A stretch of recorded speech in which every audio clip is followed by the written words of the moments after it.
सबसे पहले तो मैं ये जानना चाहती हूँ कि होम्योपैथी एलोपैथी से कितना अलग है। And we can't always say कि homeopathy is the only treatment I give. 101 तक फीवर चढ़ने दो, it's normal, it's absolutely normal. Antibiotic के सिमिलरिटी में ही कोई ऐसी मेडिसिन है जो हम लोग दे सकते हैं होम्योपैथी में? Because all the good bacteria in your body wipes correct. Out. खांसी जुकाम फीवर के लिए जो मैं यूज करती हूँ, क्लिनिक में सबको देती हूँ, वो होगी। बहुत ज़्यादा केसेस आते हैं कि पेट खराब होने से माउथ अल्सर हो जाता है, तो हम उसके लिए ड्रॉप्स देते हैं। क्या सप्लीमेंट्स भी साइड इफेक्ट कर सकते हैं? Protein powders, and as a doctor I am not a very big advocate of protein powders. Heart को नॉर्मल चलाने के लिए कौन सी होम्योपैथी में ऐसी मेडिसिन है जो हम लोग ले सकते हैं नॉर्मल वेज में? एक्सरसाइज रात को करनी है, दिन में नहीं करनी। अभी नवरात्रि चल रहे हैं, सब फ्राइड खाना खा रहे हैं दबा के। बट हार्ट हेल्थ के लिए I think top 3 things you need to do is कि हर आदमी को डायबिटीज है, 20-25 साल 30 साल सबको हाई ब्लड प्रेशर का प्रॉब्लम हो रहा है आजकल। इसलिए मैं बोलती हूँ बीपी के लिए unfortunately the good thing you can do is, आजकल तो बहुत बच्चों को आदत पड़ी हुई है कि फोन देखते हुए टीवी देखते हुए खाना खा रहे हैं। बच्चों को तो स्क्रीन देना ही नहीं है, देना ही नहीं है। That's wrong. You not seeing what you're eating. You'll realize that paneer is not a very healthy thing if you're eating it every single day. PCOS और PCOD का बहुत प्रॉब्लम है आजकल लड़कियों में। वेट लॉस के लिए कोई मेडिसिन? मेरे पास 90% DMs आते हैं, वेट लॉस के बारे में बताओ, वेट लॉस के बारे में मेडिसिन बताओ। There is no medicine. Homeopathy में तो चीनी वाली गोली मिलती है।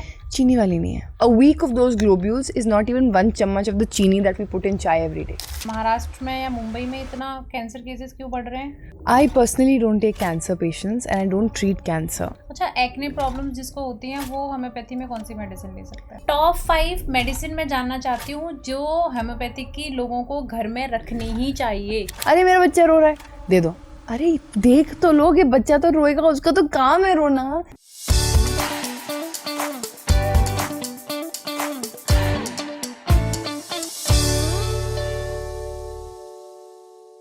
हेलो नमस्ते, मेरा नाम है मानवी और आप देख रहे हैं the social light.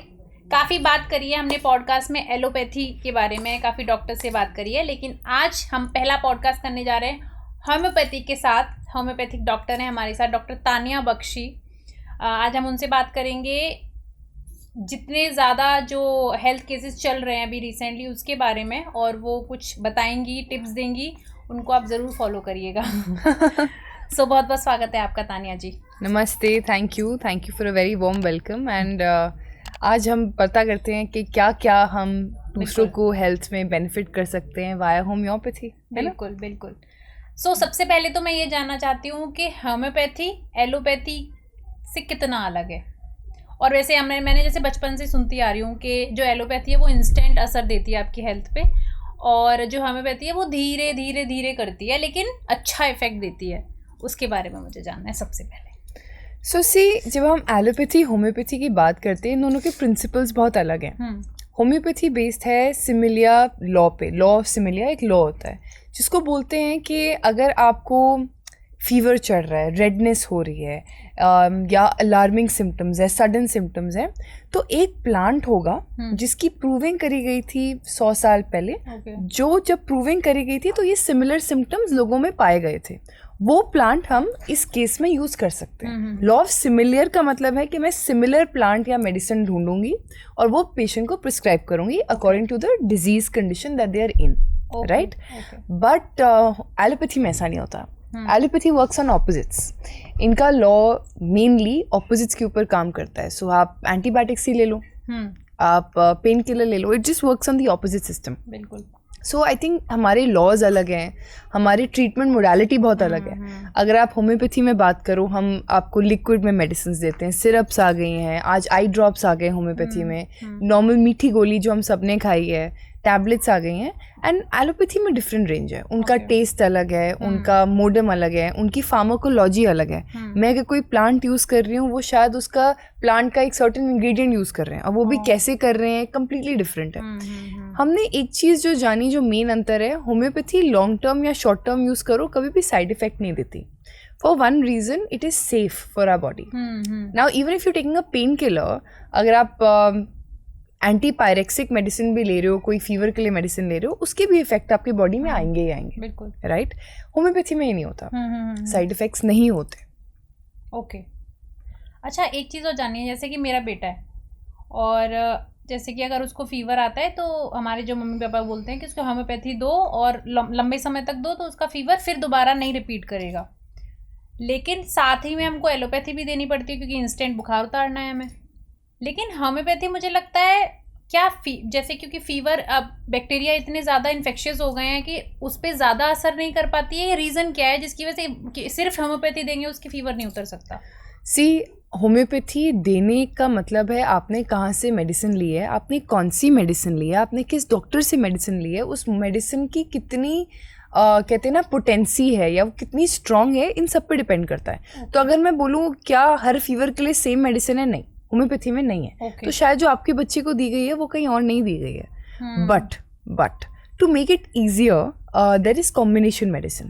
Combination medicine was launched and it became a very big hit because फीवोएड एक है, एक वैक्सीन की फीवोएड आती है. अब वो फीवोएड हर बच्चे पे काम करती है क्योंकि उसमें वो सारे सिमिलर मेडिसिन है जो फीवर पे काम करेंगे. अब वो स्ट्रॉन्गर हो गई ना एक सिंगल मेडिसिन से. तो अब people have to change with time. मैंने जो रिजल्ट्स, मैं क्या करती हूँ फीवर में, I be very honest with you, मुझे बच्चे को रिजल्ट देना है, मुझे मदर को रिलीव करना है उसके स्ट्रेस से. बच्चे को फीवर चढ़ रहा है, मैं एक चीज़ ज़रूर बोलती हूँ, अगर 101 102 के ऊपर फीवर जाता है तब आप सोच सकते हो अपना क्रोसिन देने के लिए, क्योंकि उसके बाद शायद प्रॉब्लम्स हो सकती हैं, फिट्स आ सकते हैं. And we can't always say कि homeopathy is the only treatment I give, मेरा बच्चा और कुछ नहीं लेगा. 102 बुखार में आपको शायद क्रोसिन देनी पड़ जाए, वरना फीवर ज़्यादा बढ़ेगा, फिट्स आने शुरू हो जाएंगे. इसी नॉर्मल कॉमन सेंस है, हर डॉक्टर को पता होना चाहिए, चाहे वो आयुर्वेदिक होम्योपैथी कहीं का भी हो. हमारा काम एज होम्योपैथिस्ट पहले तो वो फीवर और उस इन्फेक्शन को प्रिवेंट करना कि अगर महीने भर बच्चा मीठी गोली खा रहा है उसको इन्फेक्शन ना हो, अगर हो तो वो जल्दी ठीक हो जाए. ये मेरा काम है. बट इसके बाद मैं क्या करती हूँ टू मेक इट ईजियर, सबसे पहले मैं अपने पेशेंट्स को जो भी मुझे रेमेडी देनी है मीठी गोली में दे देती हूँ. सेकेंड, मैं फीवोइड सिरप ज़रूर देती हूँ एवरी सिंगल आवर जब फीवर हो. तो अगर किसी को भी फीवर हो रहा है, और क्या होता है हम डर जाते हैं फीवर से, बट हमें फीवर से डरना नहीं होता मानवी, हमें फीवर से डरना नहीं होता. Fever is very very common. अब क्यों होता है हमें फीवर? हमारी बॉडी में इम्यून सिस्टम होता है. इम्यून सिस्टम का क्या काम है कि बैक्टीरिया आया, वायरस आया, हमने बोला हेलो आप आए हो, हम आपसे लड़ेंगे. वो लड़ेंगे, वाइट ब्लड सेल्स एक्टिवेट होंगे, आपके लिम्फोसाइट्स, फैगोसाइट्स सारे काम करेंगे, और क्या होएगा, वाइट ब्लड सेल्स इंक्रीज करेंगे काउंट में. फिर क्या होगा, बॉडी इम्यूनिटी अपने आप डेवलप करेगी. पर जब बॉडी अपने आप इम्यूनिटी डेवलप करती है उस स्टेज में हमें फीवर आता है. फीवर क्यों आता है? ताकि एक हाई टेम्परेचर पे सारे बैक्टीरिया, वायरसेस हमारी बॉडी में मर जाए.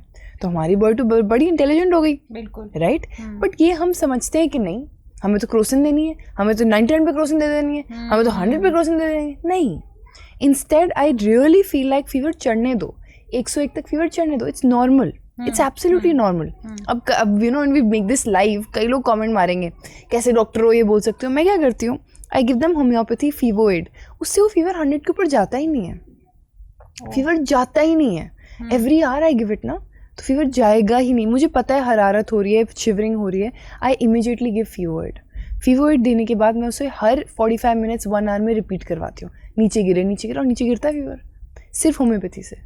कई बार ऐसे केसेस होते हैं जहाँ मदर्स पैनिक कर जाती हैं, फीवर नहीं उठता, नहीं ठीक होता 102 में भी जब सिवियरिटी होती है. उस टाइम पे certain mothers do give it. अब मैं उनको मना करूँगी तो वो फिर भी देंगे, ये कॉमन सी बात है. आप भी दोगे, आपको भी डर लगेगा, right. So we'd rather be practical. I can't be staunch about it कि मत दो. Even as a doctor today I will say we have to realise the need of time. अगर मैं मना, मुझे पता है, मैंने आपको सारी सिस्टम समझा दिया, इम्यूनिटी समझा दी, पर प्रैक्टिकलिटी में मैं क्या कर सकती हूँ, आई एम गिविंग यू फीवोएड ताकि फीवर बढ़े ना और 102 के ऊपर हो जाए. You can give Crocin, I don't see a very big harm, but Crocin को कभी ज़्यादा मत देना. अच्छा, it's a once in a blue moon दे दी, उसके बाद नेक्स्ट दिन नहीं देना. मतलब ये नहीं है कि नेक्स्ट दिन अच्छा 99 चढ़ गया फिर मैंने दे दी. No, don't do that. People abuse it. Crocin is made for emergency use, not for regular use. अच्छा 98 फीवर 99 फीवर चल रहा है, चलो लगा दो. 98.6 के ऊपर जा रहा है टेम्परेचर, चलो फिर कर दो. That's wrong. This repetition is wrong. That's abuse. Okay. उसके अगेंस्ट है हम। अच्छा, जैसे कि एलोपैथी में एक मेडिसिन होती है, जैसे कोई भी जैसे अगर लूज मोशन हो रहा है या फीवर हो रहा है या वायरल इन्फेक्शन है, उसके लिए एंटीबायोटिक दी जाती है। एंटीबायोटिक के सिमिलैरिटी में ही कोई ऐसी मेडिसिन है जो हम लोग दे सकते हैं होम्योपैथी में? नहीं, बिकॉज एंटीबायोटिक्स, अभी आपने क्या बोला, वायरल फीवर हुआ तो एंटीबायोटिक्स दी, नॉर्मल फीवर हुआ तो एंटीबायोटिक्स दी। मेरे पास तो पूरे एलोपैथी डॉक्टर्स की कहते हैं ना, पूरे प्रचार है जहाँ पे उन लोगों ने ये बोला हुआ है कि आप लोग खुद गलत कर रहे हो, आप लोग खुद गलत प्रैक्टिस कर रहे हो। अभी आपने क्या बोला, वायरल फीवर में antibiotics, the worst thing ever. अभी जो सीजन में चल रहा है वो वायरल फीवर चल रहा है। ये एंटीबायोटिक्स का सीजन है ही नहीं, मतलब एंटीबायोटिक्स का बैक्टीरियल इन्फेक्शन है ही नहीं एयर में, इट्स वायरस, राइट, सबको पता है। एंड सब इम्यून है, कोई ना कोई बीमार पड़ रहा है फिर ठीक हो रहा है, बीमार पड़ रहा है ठीक हो रहा है, इट्स नॉर्मल। इस टाइम पे मैं B22 B33 ड्रॉप्स बोलती हूँ। कल मुझे जो काम था, before starting this podcast, I called up, I think I spoke to your team member, I said I had a little bit of cold, I had my B22, I was absolutely fine. So I'm just trying to say, if you're thinking कि antibiotics की replacements क्या है, I'd rather say कि सही medicine क्या है लेने के लिए, क्योंकि मेरे को एंटीबायोटिक्स की रिप्लेसमेंट नहीं चाहिए, मेरे को सही मेडिसिन चाहिए जो मेरी बॉडी की इम्यूनिटी को ठीक रखे और मेरी बॉडी की इम्यून सिस्टम को बोलें कि आप खुद ठीक हो और मैं आपको ट्रिगर करूंगा ठीक होने के लिए। वो होम्योपैथी का काम है। अभी antibiotics are severe medicine that are being abused in our society. मैं बिलीव यू मी, मेरे पास केसेस आते हैं, एक दिन में 4-4 6-6 केसेस आते हैं, एंटीबायोटिक्स दिए हैं, खांसी जुकाम के लिए UTI शुरू हो गया, because all the good bacteria in your body wipes out कुछ, और वो खत्म हुआ, स्किन इन्फेक्शन शुरू हो गई। Nothing stage normal once you start antibiotics. अभी आज का केस है, one of my patients text me, और सिवियर स्किन का केस था, कुछ माउथ में एलर्जी हुई, they went to their local GP allopathy doctor, और ने कहा माउथ इन्फेक्शन है, एंटीबायोटिक्स दे दो। कहते हाँ उसे माउथ में ना आराम आ गया एंटीबायोटिक्स खा के। आई सेड अभी तो हफ्ता 2 हफ्ता, अब आप वेट करके देखो। आई सेड उस पर उसको आराम तो आ गया माउथ में। मैंने कहा आना था, आपने सारे बैक्टीरिया को ख़त्म ही तो कर दिया ना। There's a different way of treatment, and we must understand what might look like instant relief to you could give you a very long-term side effect. Exactly. So that. But मैं antibiotics के लिए नहीं बोलूँगी, मैं बोलूँगी सही medicine खांसी जुकाम फीवर के लिए जो मैं यूज़ करती हूँ, क्लिनिक में सबको देती हूँ, वो होगी B22, B33 एंड फीवोइड। मैं इससे ऊपर नहीं जाती। ये परफेक्ट मेडिसिन है। B22 for cold, B33 for cough and fevoid for fever, बस। अच्छा, जैसे कि आपने अभी बताया कि माउथ में वो उनको इन्फेक्शन हो गया, बहुत ज़्यादा केसेस आते हैं कि पेट खराब होने से माउथ अल्सर हो जाता है, छाले निकल आते हैं। मैं जानना चाहती हूँ ऐसी कोई होम्योपैथी में मतलब कोई ऐसी मेडिसिन कौन सी देनी चाहिए जो इससे अल्सर जो है वो ठीक हो? अगर आपको माउथ अल्सर्स हैं जिनको हम एप्थे भी बोलते हैं, तो हम उसके लिए B2 ड्रॉप्स देते हैं। B2 क्यों देते हैं? क्योंकि उसमें वो सारे ड्रॉप्स हैं जो स्टमक की हेल्थ और GIT हेल्थ के लिए सही हैं। ओके। बट अगर आपको सर्टेन विटामिन B की कमी है, विटामिन B कॉम्प्लेक्स की कमी है, तो ये छाले आ सकते हैं। प्लस अगर आपको कॉन्स्टिपेशन भी है, उस दिन डायरिया भी हो रहा है, पेट खराब भी हो रहा है, तो आ सकता है। It's normal. It shows that your body is going through something. So it's a symptom. It's not the disease, it's a symptom.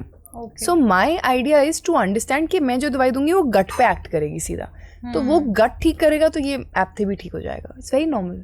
अच्छा, जैसे कि हम लोग सप्लीमेंट लेते हैं, क्योंकि एलोपैथी डॉक्टर ज़्यादातर हम लोगों को रिकमेंड करते हैं सप्लीमेंट में, जैसे हो गया B12 हो गया और ये चीज़ें हो गई। क्या सप्लीमेंट होम्योपैथी में भी होते हैं? सप्लीमेंट्स होते हैं, वो एलोपैथी और होम्योपैथी नहीं होते। सप्लीमेंट्स का काम है हमारी डाइट में वो चीज़ें हमें देना जो शायद आज हमें अपने सॉइल से, जहाँ पे सब्जियाँ उगती हैं या खानों में नहीं मिल रहा। सो एलोपैथी या होम्योपैथी आयुर्वेदा सप्लीमेंट्स नहीं होते। I would rather say brands have made it differently. So you have identified that oh ये आयुर्वेदा ब्रांड के अंदर है, तो ये तो यार आयुर्वेदिक सप्लीमेंट है वो विटामिन D, राइट? आप विटामिन D ले रहे हो डिफरेंट फॉर्म्स में, अब उसमें 1-2 और हर्ब्स डाल के वो अलग बन जाता है। बट होम्योपैथी में I will say there is a different वे।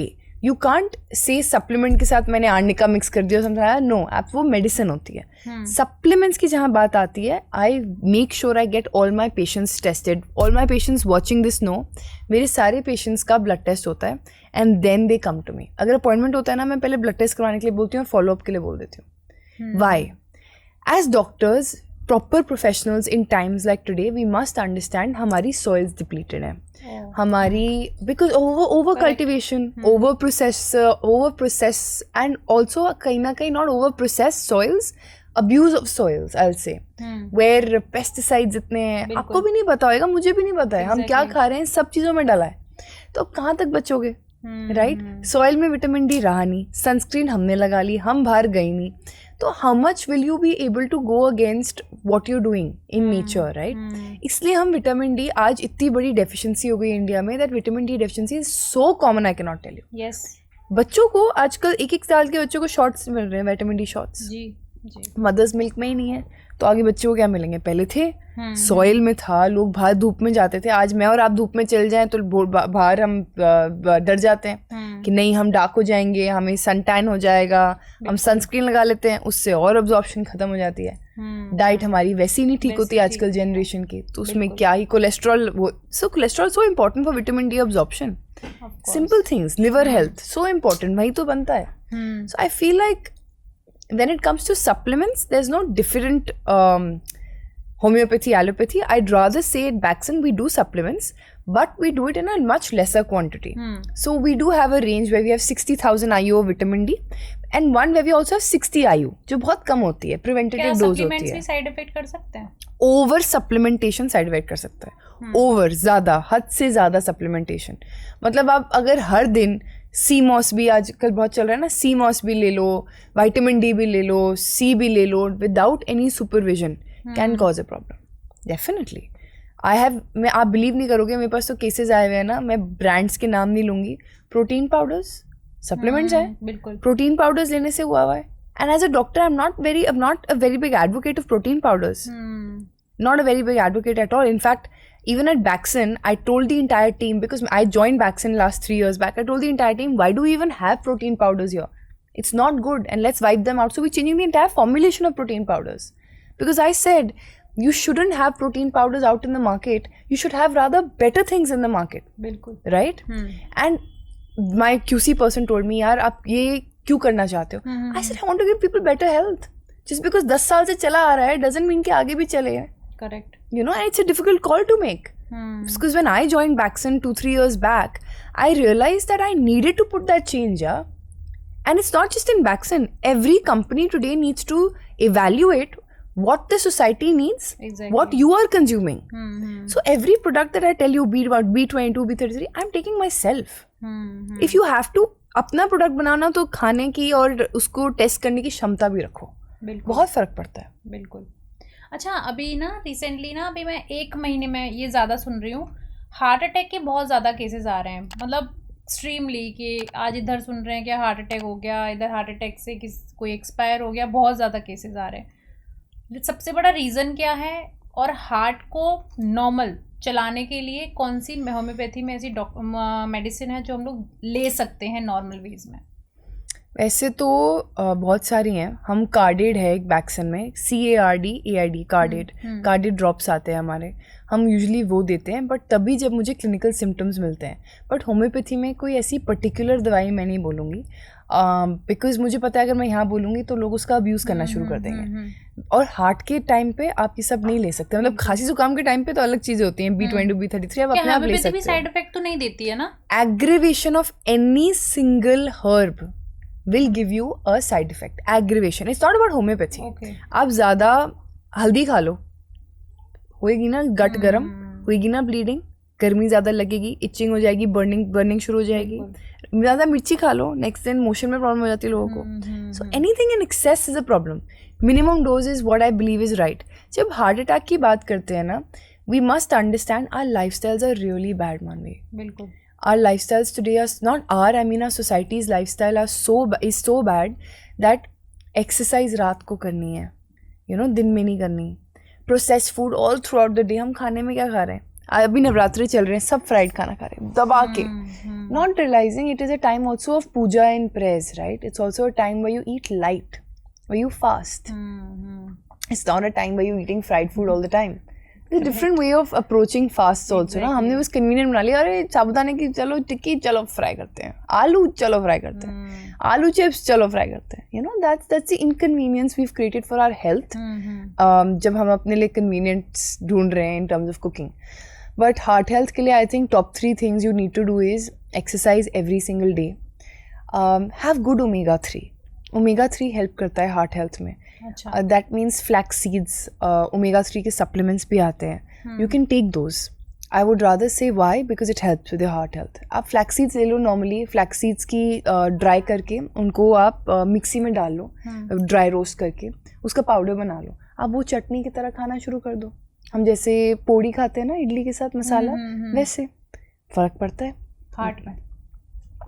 मैं तो वो भी देती हूँ, वैक्सीन का एक आता है एलियम सटाइवा 6X. क्यों देती हूँ? जब ट्राइग्लिसराइड्स ज़्यादा होते हैं, ओवर से ज़्यादा. एलियम सटाइवा क्या होती है? गार्लिक से बनती है दवाई. गार्लिक से दवाई बनती है एलियम सटाइवा 6X, और वो मैं देती हूँ हार्ट हेल्थ के लिए. है वैक्सीन की आती है. लेकिन क्या गार्लिक डायरेक्ट खाने से भी? यस, रॉ खाओ. रॉ खा ही नहीं जाता ना, बहुत कम लोग खाते हैं. सब्जी में डाल के खाते हैं ना लोग. सब्जी में भुन जाता है, न्यूट्रिशनल प्रॉपर्टीज बिल्कुल ख़त्म हो जाती हैं. और हमारी तो आदत है हमारी भुनने की ज़्यादा इंडिया में, है ना. करेक्ट बात है. तो ये चीज़ें हेल्थ मतलब garlic is very good for your health. Heart अच्छा, डायबिटीज़ की भी बहुत सारी प्रॉब्लम्स आ रही हैं कि हर आदमी को डायबिटीज़ है, तो उसके लिए होम्योपैथी में कौन सी मेडिसिन दे सकते हैं? होम्योपैथी में मैं क्या देती हूँ मैं आपको बता देती हूँ. डायबिटीज़ में मैंने रिवर्स कर रखा है, एंड मैं काफ़ी केसेस सिर्फ होम्योपैथी से चला रही हूँ जो एलोपैथी में मैंने जाने ही नहीं दिए. First, I tell them to exercise every single day. Second, after every meal they must walk. They have to walk because blood sugar levels vary कर रहे हैं. They have to walk. Third, rice रोटी की जगह मैं millets पे switch करवा देती हूँ. मिलेट्स स्लो रिलीजिंग होते हैं ग्लूकोज में.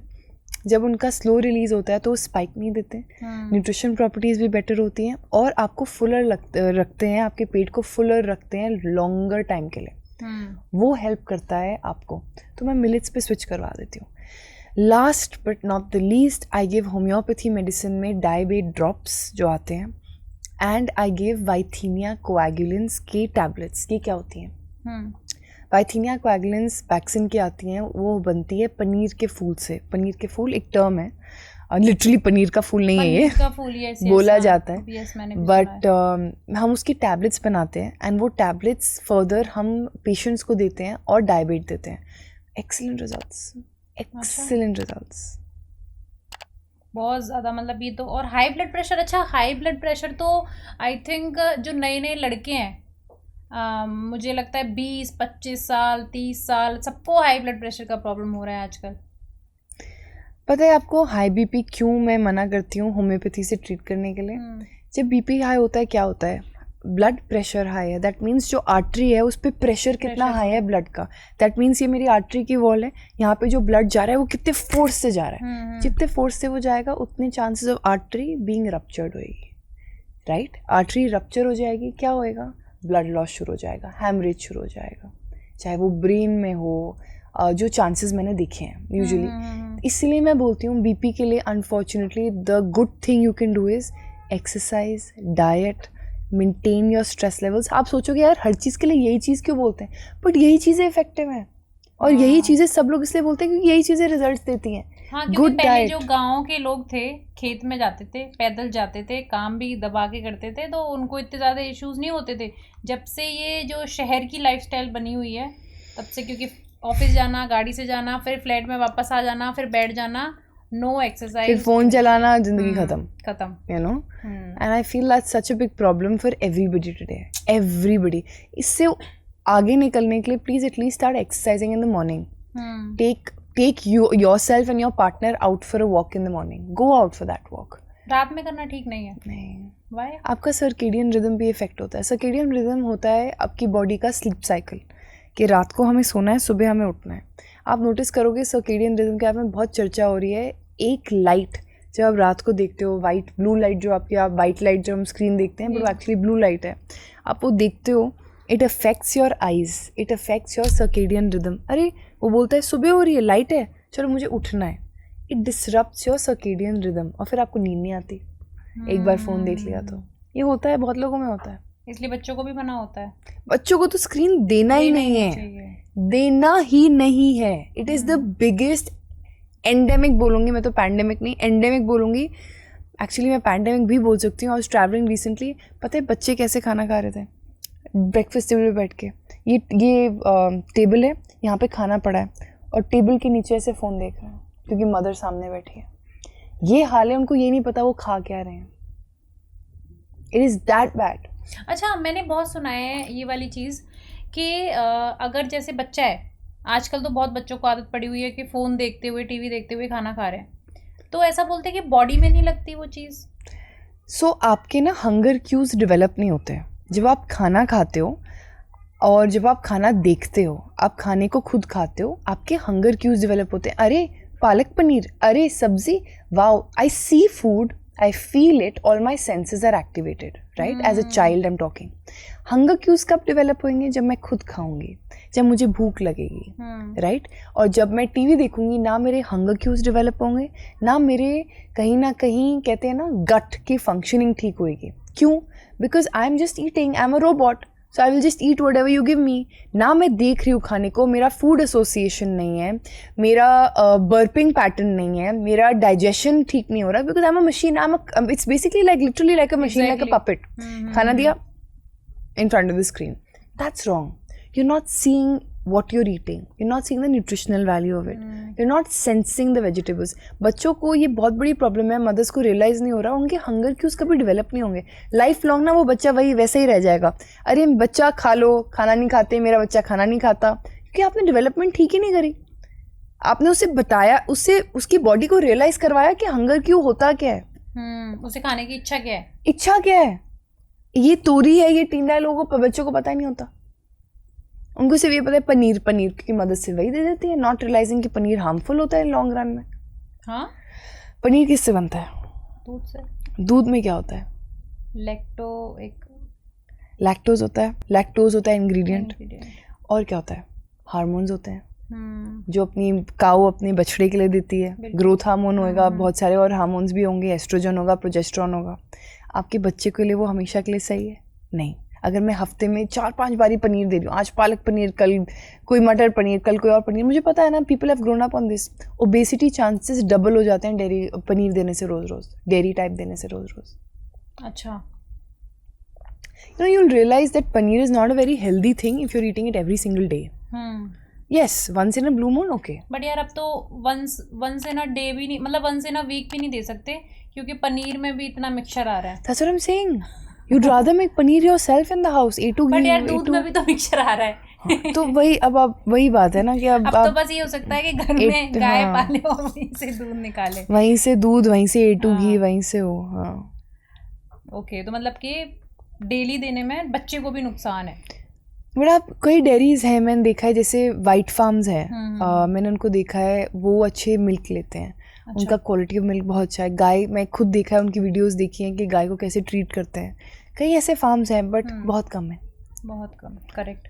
अच्छा, PCOS और PCOD का बहुत प्रॉब्लम है आजकल लड़कियों में. एक तो मैं जानना चाहती हूँ आपसे, रीज़न क्या है, और दूसरा ट्रीट कैसे कर सकते हैं होम्योपैथी के थ्रू. एक डिसऑर्डर है, एक सिंड्रोम है, दोनों के सिम्टम्स ओवरलैप करते हैं कहीं ना कहीं. तो डायग्नोसिस डिफिकल्ट हो जाता है एक नॉर्मल इंसान के लिए करने में. कैसे डिफिकल्ट हो जाता है? क्योंकि सिम्टम्स ओवरलैप करते हैं. एक एंडोक्राइन डिसऑर्डर होता है जहाँ एंडोक्राइन में प्रॉब्लम होती है, दूसरा एक ऑर्गन, एक सिस्टम रिलेटेड होता है. अब दोनों के symptoms PCOD, PCOS almost similar I will से. क्यों हो रहा है? बिकॉज आप देखोगे at least the amount of girls who are not exercising, who are not physically active in terms of their exercise and are not eating right. अब क्या होगा जब मैं ये सारे फैक्टर्स करूँगी, मेरा वेट गेन होगा, ठीक है, इफेक्ट आएगा मेरे सारे ऑर्गन्स पे. बट ओवरीज पे क्यों इफेक्ट आएगा, अब बताती हूँ. हमारा हाइपोपिट्यूटरी एक्सेस होता है जो ब्रेन में होता है, ब्रेन के कनेक्टिंग होता है. हाइपोपिट्यूटरी एक्सिस का मतलब होता है कि हाइपोथैलेमस और पिट्यूटरी ग्लैंड का कनेक्शन. पिट्यूटरी ग्लैंड के एक पार्ट से हार्मोन्स निकलते हैं जो जाते हैं हमारे ओवरीज में, ठीक है. ये यहाँ से निकलते हैं और ये ओवरीज में हार्मोन्स जाते हैं. अब मुझे बताओ कि वो हार्मोन्स जो यहाँ से ब्रेन के स्टेम से लेके पूरा निकल के यहाँ तक जा रहे हैं, वो हार्मोन्स सही हैं या गलत? कहीं ना कहीं अगर मैं स्ट्रेस लूँ, इसको ऐसे समझना, अगर मैं स्ट्रेस लेती हूँ, या फीमेल्स आजकल बहुत स्ट्रेस लेती हैं, तो उनके मेंसेस हिल जाते हैं, डेट हिल जाती है. क्यों होता है ये? जब हम स्ट्रेस लेते हैं ना, ये जो हार्मोन्स होते हैं जो आपके पिट्यूटरी ग्लैंड से निकलते हैं, ये सही तरीके से नहीं निकलते हैं. एक ज़्यादा, एक कम निकलता है. उससे क्या होता है, ज़्यादा कम की मात्रा में जब वो निकलता है और नॉर्मल नहीं होता, ये इफेक्ट करता है आपकी ओवरीज को। बट ये क्यों निकलता है, इसका रीज़न क्या है? आजकल की ना पीढ़ी, हम जैसे बोलते हैं, बहुत अलग हो गई है फीमेल्स की, और आपको भी सेंस होगा, मुझे भी सेंस हो रहा है एज अ वुमन टुडे। देखो, पिछले लाइफ में earlier times women used to get married by 25, right? Now women are not getting married by 30. They want to make their career. They want their bodies to sustain. They want their bodies to have more masculine energy, to do more masculine work. कि मुझे भी 8-8 घंटे काम करना है periods पर, मेरे को भी करना है। अब आप जब इतनी एनर्जी अपने बॉडी से डिमांड करते हो तो कौन सा हार्मोन चाहिए होता है आपको? टेस्टोस्टेरोन चाहिए होता है। हमारी बॉडी में एज फीमेल्स टेस्टोस्टेरोन होता है, पर बहुत नॉर्मल मात्रा में होता है। अगर ज़्यादा चाहिए होता है तो हमारी बॉडी, जो आप सेंस देते हो, जो आप अपनी बॉडी को बोलते हो इन टर्म्स ऑफ स्ट्रेस बोलते हो, या I say the way you make your body feel, your body understands you need these kind of hormones to function in that way that I just told you. उससे क्या होता है, कहीं ना कहीं आपकी बॉडी टेस्टोस्टेरोन प्रोडक्शन ज़्यादा शुरू कर देती है, जिससे हर्सूटिज्म, चिन पर बाल, मुंह पर बाल, वेट गेन, पिंपल्स, एक्ने और पीसीओडी शुरू हो जाता है। This is the exact reason. मैंने तो पूरी थीसिस कर रखी है, थीसिस मतलब मैंने तो पूरी रिसर्च कर रखी है, और मैंने कितना बोला है इसके बारे में, पीसीओडी के बारे में, how it's related to your mind also, जो मैंने आपको समझाया। स्ट्रेस लोगे आएगा। That is why everybody is concentrating on stress and prevention, right? And everybody is talking about why stress has to be eliminated and treated and managed. That is why कोई भी doctor के पास जाओ, बोलेगा पहले अपना stress ठीक करो फिर आना। Correct. Yeah, so it's very important. अच्छा, कोई होम्योपैथी में मेडिसिन कौन सी रिकमेंड करते हैं? मैं ओवासिस्ट ड्रॉप्स देती हूँ, OVACYST, जो डॉक्टर्स पैन इंडिया कहते हैं कि उसके रिजल्ट्स बहुत अच्छे हैं पीसीओडी में। साथ ही में डाइट, एक्सरसाइज बहुत इंपॉर्टेंट है, बहुत इंपॉर्टेंट है। हाँ, बहुत। अच्छा, एक चीज़ मेरे दिमाग में अभी आई, जैसे कि हम लोग बचपन से जब होम्योपैथी की दवाई हमको दी जाती थी, तो उसमें मम्मी जो हमको देती थी, वो जो उसका जो कैप होता है उसमें निकाल के देती थी। क्या उसको टच करने में कोई प्रॉब्लम होती है? मतलब ऐसा कहते टच करके खाने से वो असर नहीं दिखाती, ऐसा कुछ होता है? अनहाइजीनिक होता है, असर तो फिर भी दिखाएगी। अनहाइजीनिक होता है, which is the main factor, और आपके हाथ में जो जर्म्स होते हैं वो भी चले जाते हैं। It's more about hygiene. उस टाइम आई थिंक किसी ने बताया नहीं, but it's more about hygiene and the fact that हम तो डोजेज स्ट्रिप में देते हैं, तो हम ऐसे मुंह में भी डाल लेते हैं कभी कभी। So it's more about hygiene and how you take it, it's not really about anything else. Okay. अच्छा, वेट लॉस करना, मतलब सब कुछ हर आदमी चाहता है, जो पतला है वो भी चाहता है कि मैं वेट लॉस कर लेती हूँ, पता नहीं कहाँ जाना है उसको। वेट लॉस के लिए कोई मेडिसिन है होम्योपैथी में, या फिर सिर्फ डाइट और एक्सरसाइज ही कुछ कर सकती है? मेरे पास 90% DMs आते हैं, वेट लॉस के बारे में बताओ, वेट लॉस के बारे में मेडिसिन बताओ। There is no medicine in homeopathy that can give you weight loss in the ethical manner. ठीक है, सप्लीमेंट्स हैं, एक बहुत अच्छा सप्लीमेंट है स्लिम फिट कैप्सूल। क्यों है, क्या है उसमें गार्सिनिया कंबोजिया है, जो बहुत अच्छी है फर्दर आपके मेटाबॉलिज्म के लिए। पर आप क्या मुझे कह रहे हो कि एक सप्लीमेंट लेने से मेरा वेट गेन नहीं होगा? मैं छोले भटूरे खा लूँ आज, मैं आज तला हुआ चीज़ें खा लूँ? No, it's wrong, right? You take that supplement once in a blue moon if you want that kind of herb in your body. The rightest thing for you to do for weight loss is exercise regularly. Portion control is very important. Your plate, what it looks like. मेरा डिब्बा इतना सा होता है, इतना डिब्बा होता है, उसमें मेरा सैलेड होता है, चावल होता है, और मेरा दाल होता है, और मिलेट्स कभी कभी, या चावल ऑल्टरनेट। सो उसमें आप सोचो मैं कितना चावल और मिलेट्स होगा, और कितना दाल होगा, कितना सैलेड होगा।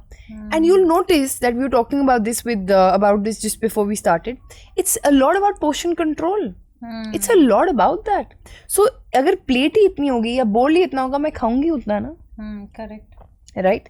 Portion control, exercise, and exercise, it doesn't have to be going to the gym. It can be going for a walk. It can be doing your favorite activity in the week. It can be doing one yoga class in 1 week, you know. It can be doing stretching every single morning. Start small. Last but not the least, eat very good in terms of your nutrition and diet.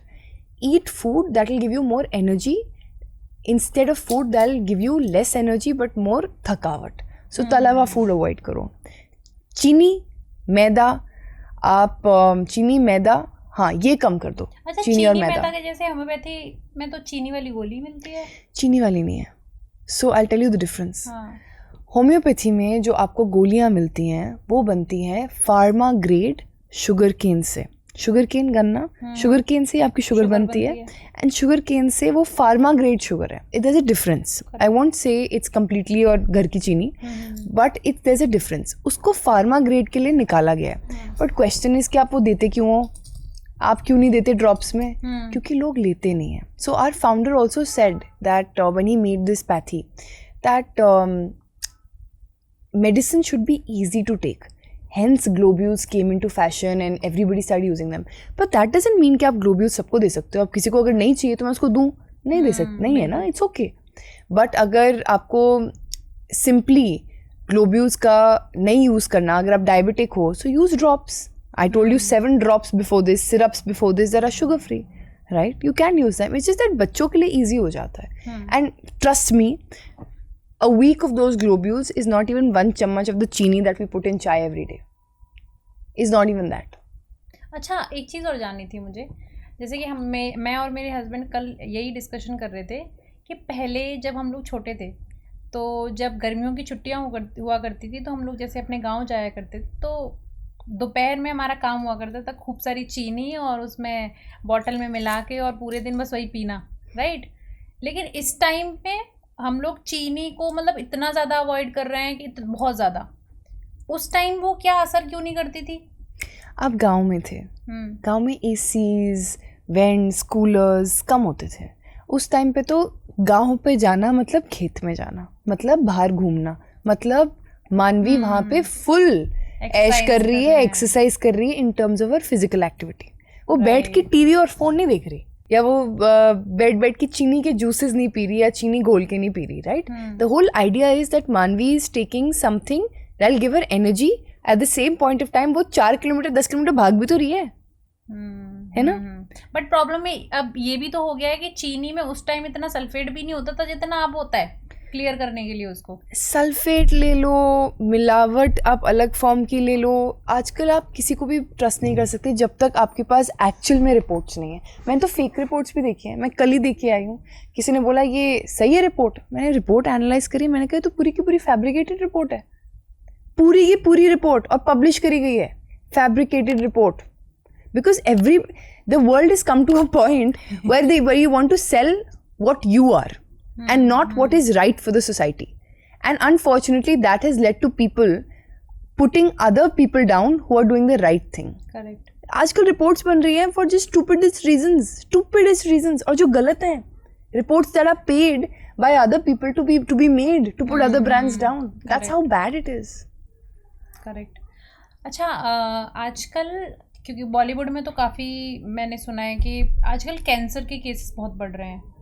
सबसे पहले तो मुझे जानना है Bollywood side में क्यों इतना, महाराष्ट्र में या मुंबई में इतना कैंसर केसेस क्यों बढ़ रहे हैं? शायद यहाँ बढ़ रहे होंगे, दिल्ली गुड़गांव में मतलब शायद हम लोग इतना अवेयर नहीं होंगे। जब बॉलीवुड सेलिब्रिटीज़ को होते हैं तो ज़्यादा पता चलता है। कैंसर केसेस क्यों बढ़ रहे हैं? दूसरा, होम्योपैथी में क्या ट्रीटमेंट है उसका? I personally don't take cancer patients and I don't treat cancer, but I take post-cancer care patients. I take मतलब मेरे पास आ जाते हैं कि अब मेरे को कैंसर हो गया है तो अब मुझे ये वीकनेस है या ये दर्द है या ये हेयर ग्रोथ की प्रॉब्लम है आफ्टर कीमो, तो अब क्या करूँ, मैं वो ले लेती हूँ, वो मैं रिकवर जितनी हेल्प कर सकती हूँ, I help in the recovery. But मैं कैंसर केसेस नहीं लेती for one reason, I have not seen great results in cancer with just my medicine. There are billions of homeopaths across the country who are doing work on cancer. And I think जो कर रहे हैं उनसे contact करिए.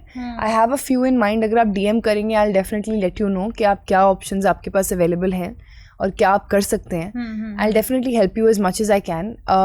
But cancer क्यों हो रहा है? सिर्फ महाराष्ट्र में नहीं हो रहा, पंजाब की एक बेल्ट में भी हो रहा है. क्यों? उस पंजाब की बेल्ट में पता किया कि वहाँ पे बेल्ट में, पंजाब में एक रूरल विलेज में कैसे हो गया कैंसर, कभी था ही नहीं. सबसे ज़्यादा कैंसर के केसेस निकल रहे हैं. क्यों? जो उनका पानी है ना, सिवियरली कंटामिनेटेड था टॉक्सिन से. जो इंडस्ट्रियलिस्ट पंप करते थे अपने फैक्ट्रीज से वेस्ट, वो वेस्ट यहाँ पे पानी में आता था और यही पानी इनके घरों में नहाने के लिए और कपड़े धोने के लिए जाता था. अब वो वेस्ट जब यहाँ जा रहा है और वही आगे फिर प्योरीफाई हो रहा है जी, वहीं पे लोकली आपको मिल रहा है, that's a problem. That's a very big problem. ये पंजाब में हो रहा है था लेटली, आई डोंट नो कि क्या सिचुएशन है, बट उसकी वजह से कैंसर केसेस बहुत इम्पैक्ट हुए. Plus let's understand one thing, the more you go away from nature you will have a problem. I genuinely feel that. It could look like genetic factors. अगर cancer family में है तो आपको भी हो सकता है, you must be aware about it. Number 2, if you're not leading a healthy lifestyle, that means no exercise, no proper diet, laziness, and just a lot of processed food, processed diet, processed lifestyle. कि 6 cosmetics आप लगा रहे हो, आपको पता ही नहीं है कि कॉस्मेटिक्स की स्टडी नहीं हुई हुई. Correct. You won't believe it. Skin care की स्टडी नहीं हुई हुई प्रेग्नेंट वीमेन पे, और नहीं हो सकती है. It's unethical. So how can anybody say what works and what doesn't work? It takes time. It'll take at least 10 years for the cosmetic and the skincare industry to justify what is right and what is wrong. And this I can vouch and say that it'll take time. So my only bet is go as natural as possible. If you want to apply moisturizer, apply coconut oil. It'll work for you any day. Almond oil, it'll work for you post shower. Go natural, it'll help you much, much, much better. अच्छा, acne problems जिसको होती हैं वो homeopathy में कौन सी medicine ले सकता है? एक्ने एड ले लो, वर्क्स. अच्छा. Acne aid works, but मैं acne का case if you can then always consult online once, because मुझे पता लगता है कि वो acne skin care related है, gut related है, हार्मोन रिलेटेड है, किस चीज़ से रिलेटेड है. कैसे, मतलब कैसे जस्टिफाई करते हैं? अगर इस एरिया में है एंड हार्मोनल दिक्कत आ रही है, पीरियड्स रेगुलर नहीं है, हर्सुटिज्म है और बाकी और सिम्टम्स है, तो आई कैन आइडेंटिफाई कि हार्मोनल कॉज है, स्ट्रेस लेवल्स बढ़े हुए हैं. अगर स्किन केयर है तो यूजली यहाँ मिलेगा, क्योंकि यहाँ पे सबसे ज़्यादा लड़कियों को चाहिए होता है ना, स्किन केयर यहीं सबसे ज़्यादा लगाते हैं, यहाँ फिर भी छोड़ देते हैं, यहाँ लगाते हैं, तो यहाँ पे मिलेगा फ्लेयर अप. देन अगर आपको सपोजिडली यहाँ पे तो हार्मोन्स था, यहाँ पे ये था. Third point I said about acne was hormonal. Nose I say is relatively both. There is a lot of factors here on which location of nose, where it is, बहुत factors होते हैं. यहाँ पे लोगों को यूजली थ्रेडिंग के बाद acne हो जाता है, यू नो, बिकॉज वो अनक्लीन कंडीशंस में कराया होता है. उनको लगता है थ्रेड तो वाइट है, साफ है, but it's not like that. Okay. अच्छा, अभी क्योंकि दिवाली आने वाली है और अभी खैर दिल्ली एनसीआर में तो बैन है पटाखे, लेकिन जो दिवाली के आसपास फ्लू बहुत ज़्यादा फैलता है बच्चों को ले, बच्चों में भी होता है, बड़ों में भी होता है, गला ख़राब होना, ये चीज़ें होना. उनके लिए पहले तो मतलब मैं जानना चाहती हूँ मेडिसिन कौन सी रिकमेंडेड है बच्चों और बड़ों के लिए? अगर खांसी ज़ुकाम है, B22 बच्चों में भी चल जाएगी और घर में सबके लिए चल जाएगी, बड़ों के लिए, everybody. There is no separate medicine, there are mix of herbs and everything to just make sure कि कोल्ड ठीक हो. So B22 for everybody in the house for cold, B33 for everybody in the house for cough, and cough 8 plus for everybody in the house for their cough that's severe, जो नहीं ठीक हो रहा है, inhalers से बचना है, तो ये शुरू कर दो. और लूज मोशंस के लिए I usually give B3 drops diarrhea. अच्छा, बच्चों के लिए और बड़ों के लिए सेम मेडिसिन होती है होम्योपैथी में? आपको बस डोजेज कम करनी है. मैं बच्चों के लिए 5 से 6 बूंदे दूंगी अगर सिवियर है, बट मैं अडल्ट के लिए शायद 10 से 15 दूंगी अगर सिवियर है. अच्छा, जस्टिसिया एडाटोडा जो होता है वो भी होम्योपैथी में होता है, वो कॉफ के लिए होता है, राइट? उसको कैसे पीना होता है? सिर्फ जस्टिसिया नहीं है कॉफ के लिए, बहुत सारी और हैं, बहुत सारी. आई थिंक गिलोय होता है, right? Yes. Justicia is just one herb. It totally depends on the type of cough you have. So एक आपकी ड्रोसेरा भी आती है, वो भी कफ में काम आती है. आपकी बहुत सारी मेडिसिन है, हीपर आती है, वो भी कॉफ में आती है. बहुत सारी मेडिसिन है, बट प्रॉब्लम ये है that it is not just about cough, it is about the type of cough. अगर usually why do I give B33 and cough 8 plus, क्योंकि मुझे पता है इनमें वो सारी हर्ब्स हैं जो काम आ जाएंगी. मैंने सिर्फ जस्टिशिया से रिजल्ट्स नहीं देखे हैं. अच्छा, मैं नहीं देती सिर्फ जस्टिशिया, मुझे नहीं दिखते रिजल्ट. अगर मैं सिर्फ जस्टिशिया देती हूँ मुझे रिजल्ट नहीं, बहुत कम, सेल्डम 1-2 दिख जाएंगे, बट मुझे ये पता है कि B33 सबको आराम देगा. आप खुद सोचो ना, जो मिक्सचर ऑफ 5 हर्ब्स है, मैं एक से कंपेयर कर सकती हूँ. टॉप 5 मेडिसिन मैं जानना चाहती हूँ जो होम्योपैथिक की लोगों को घर में रखनी ही चाहिए. अगर आपको अपने घर में होम्योपैथी रेमेडीज़ रखनी है आपके बच्चों के लिए, तो ये 5 रेमेडीज़ या 5 होम्योपैथी मेडिसिन और ऑइंटमेंट्स आप रख सकते हो. नंबर 1 B22, मैं दोबारा बोल रही हूँ, for cold works very very very well. B33 for cough 8 plus अगर सिवियर कॉफ हो. अगर किसी को भी गैस्ट्राइटिस होता है ना घर में, I usually give them gastro 8 tablet. Gastritis acidity में काम आती है. Last but not the least, आप दर्दों के लिए, किसी को भी फैमिली में दर्दें हैं, कुछ भी हैं, वैक्सीन्स की पेंटाफॉस 6x आती है. एंड साथ ही मैं एक और बोल देती हूँ, रूमेड भी आती है. दर्दों के लिए बहुत ही अच्छी है, आर्थराइटिस के लिए बहुत अच्छा काम करती है. तो ये 5 तो रखो ही रखो. ओके. अच्छा, हाँ, मैं ये जानना चाहती, करेक्ट, कि सारे लोग जो होते हैं, मम्मियाँ होती हैं, चाहे रेगुलरली इन चीज़ों को फॉलो करें, होम्योपैथी या ना करें, एक मेडिसिन ज़रूर है जो हर माँ फॉलो करती है, वो है 21 नंबर वाली गोली फॉर टीथिंग. BC21, या सबकी आती है. BC21 21 नंबर वाली जो गोली होती है, it's a bio combination of 21. Bio combination 21 बोलते हैं. It's basically a mixture of salts that gives you that kind of good soothing effect. But ये सिर्फ एक नहीं है. I usually prescribe not just BC21, but in some cases I prescribe Calcarea for 6x भी आती है vaccines की. साथ ही में I give Chamomilla also if need be. Yes. Chamomilla जो होता है वो जो बच्चे का इरिटेटिंग वो जो होता है उसको ठीक करता है. बहुत बहुत काम आता है. सच में? बट मैंने तो वो भी देखा है, मदर्स वो भी अब्यूज़ करती हैं. अरे मेरा बच्चा रो रहा है, दे दो. अरे देख तो लो कि बच्चा तो रोएगा, उसका तो काम है रोना. वो भूख की वजह से रो रहा है, वो प्यास की वजह से रो रहा है, उसको वर्क पे होता है या फिर कैसे, मतलब it's just that I feel like बच्चे कैमोमिला बनी क्यों थी और प्रिस्क्राइब क्यों करी गई? क्योंकि जब उन्होंने देखा कि टीदिंग होती है तो बच्चा इरिटेबल होता है, उसको डायरिया हो जाता है, वो खाना नहीं खाता, उसको भूख नहीं लगती, वो रोता रहता है, उसको इरिटेशन होती है. तो हम निबल करने के लिए कुछ दे देते हैं ताकि उसके गम्स एक्टिव रहें, उसको वो दर्द ना हो. राइट.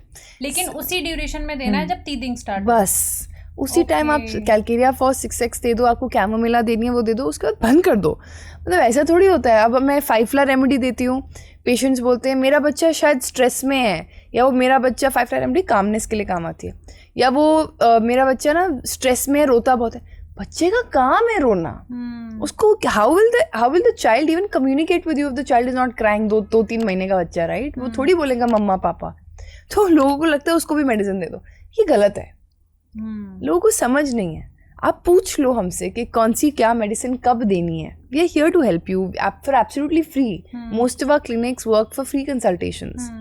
बट गलत चीजें मत दो. क्या मेडिसिन टंग से काम करती है जो होम्योपैथी होती है? यस. लेकिन छोटा बच्चा तो टंग से चूस ही नहीं पाता है. जब हम मेडिसिन देते हैं, चाहे वो यहाँ डालें बच्चे का मुंह तो इतना सा होता है, तो आप उसकी टंग पे तो मेडिसिन डालते ही डालते हो. चाहे आप मीठी गोली दो, चाहे आप ड्रॉप्स दो. वैसे मैं मीठी गोली नहीं देती बच्चों में, बहुत छोटे बच्चों में मैं दोनों ड्रॉप्स भी दे देती हूँ, जस्ट नॉट मीठी गोली. It works because when you put that मीठी गोली in your mouth also has receptors and your tongue also has receptors, nerve receptors, जहाँ से they can see an input and feel an input and further it is absorbed in the body. Okay. अच्छा, last में मैं पूछना चाहूँगी top 5 ऐसी कोई medicine जो जब न्यूबॉर्न हो हमारा तो उसके साथ रखनी ही चाहिए हमको. अगर आपके घर में कोई न्यूबॉर्न है या होने वाला है तो congratulations, you should keep these medicines on you. आपके लिए for a new mother, Pentafos 6x tablet, 4 tablets 3 times a day I prescribe. मेरे को बहुत अच्छे रिजल्ट मिलते हैं पेन्स में. Mothers are very tired after deliveries and they need strength. That really helps. अगर आप बच्चों की बात करें तो बच्चों के लिए मैं बोलूँगी B22 तो रखो ही रखो कोल्ड के लिए, वो बहुत अच्छा काम करेगी. मैंने तो 2 महीनों में भी देखी है देते हुए. 33 कोल्ड कॉफ सबको है, हम दिल्ली में रहते हैं, बम्बई में रहते हैं, सबको है. 4th आई विल से कैल्केरिया फॉर 6x या BC21. पोस्टपार्टम के लिए भी यही काम करेगी? ये तो बच्चों के लिए है. पोस्टपार्टम के लिए मैं देती हूँ मस्टर्ड और गॉर्स जो आती है डॉक्टर बख्शी फ्लावर रेमेडीज़ में. ये फूलों की रेमेडी है, तो इससे आती है मस्टर्ड के फूल से, और गॉर्स एक फूल होता है गॉर्से जिसको बोलते हैं, उससे आती है. ये पोस्टपार्टम डिप्रेशन में बहुत अच्छा काम करते हैं, बहुत अच्छा काम करते हैं. एंड पोस्टपार्टम हेयर फॉल में जब बच्चा हो जाता है और वो जब बोलने लगता है तो बाल झड़ते हैं ना, पोस्टपार्टम हेयर लॉस में मैं हेयर रिवाइवर देती हूँ. अच्छा, अभी आपने बोला बच्चा जब बोलने लगता है, क्या कनेक्शन होता है इस चीज़ का? पहले ज़माने में ना साइंस नहीं पता थी, तो वो बोलते थे कि बच्चे ने बोलना शुरू किया अब तेरे बाल झड़ेंगे. But it is all about the hormones in our body changing with time. ऐसा नहीं हुआ मेरा बच्चा हो गया चलो मेरे बाल झड़ेंगे, ऐसा थोड़ी होता है. नहीं, 2-4 क्यों उस टाइम तक क्यों बोलते थे जब बच्चा बोलने लगेगा. 6-7 महीने में जब बच्चा थोड़ा भी बोलने लगता है, कम्युनिकेट करने की पूरी कोशिश करता है, you see an effect on your body. Why? Because your hormones completely change during that time. 6-7 महीने वर्सेस जो पोस्टपार्टम अभी 1-2 दिन डिलीवरी में बहुत फ़र्क है, हार्मोनल पैनल में बहुत फ़र्क है. इतने टाइम में हार्मोन बिल्कुल चेंज हो जाते हैं बॉडी में. हार्मोनल पैनल जब ठीक नहीं रहेगा तो हेयरफॉल शुरू हो जाएगा. और जो नॉर्मल हेयर फॉल में क्या यूज कर सकते हैं? हेयर रिवाइवर यूज कर सकते हो, दोनों काम करते हैं. अच्छा, ऑयल के जो मसाज होता है लोग पहले बोलते थे, वो काम करता है? हाँ, मैं तो नहीं छोड़ती ऑयल, मैं तो नहीं छोड़ूंगी. ऑयल मसाज मतलब हेड वॉश से पहले? It is just about stimulating your scalp, nothing else. South India में लोग, अब मैं आई थिंक कितनी बार भी बोल चुकी हूँ, साउथ इंडिया में लोग क्यों ऑयल लगाते हैं या क्यों वो ऑयल रखते हैं अपने बालों में, और वहाँ पे हेयर की सबसे बड़ी इंडस्ट्री क्यों है हेयर एक्सटेंशंस की. They have the best hair यार, and they oil their hair all the time. I personally believe in hair oiling. I've seen results. I've seen certain amazing results, and I to swear by it. For all my patients, I tell them. Adivasi use किया आपने? मैं ये सब नहीं करती क्योंकि उनकी quality मैं असेस नहीं कर सकती. मैं जबरंडी एड यूज़ करती हूँ, बट मैंने सुना बहुत था कि इनकी क्वालिटी में कोई प्रॉब्लम थी क्योंकि इनके इंग्रेडिएंट्स पीछे नहीं लिखे गए. मुझे पता नहीं है ज़्यादा, I don't know much, I can't comment. But जिसके भी इंग्रेडिएंट्स पीछे लिखे गए हैं, रिजल्ट्स अच्छे हैं, वाउच कर सकते हो, मैं वही यूज़ करती हूँ. तो आई यूज़ जबरंडी एड बिकॉज उसमें हर्ब्स पीछे डली हुई हैं, तो मुझे पता है कि उसकी क्वालिटी ठीक है. अच्छा, okay. So thank you so much हमारे शो पे आने के लिए और इतने अच्छे अच्छे आंसर्स देने के लिए जो लोगों को हेल्प करेंगे होपफुली. So thank you. अगर आपको ये पॉडकास्ट अच्छा लगा हो तो प्लीज़ लाइक कर दीजिए, शेयर कर दीजिए और हमारे चैनल को सब्सक्राइब कर दीजिए. जय हिंद, जय भारत, नमस्ते. Thank you so much.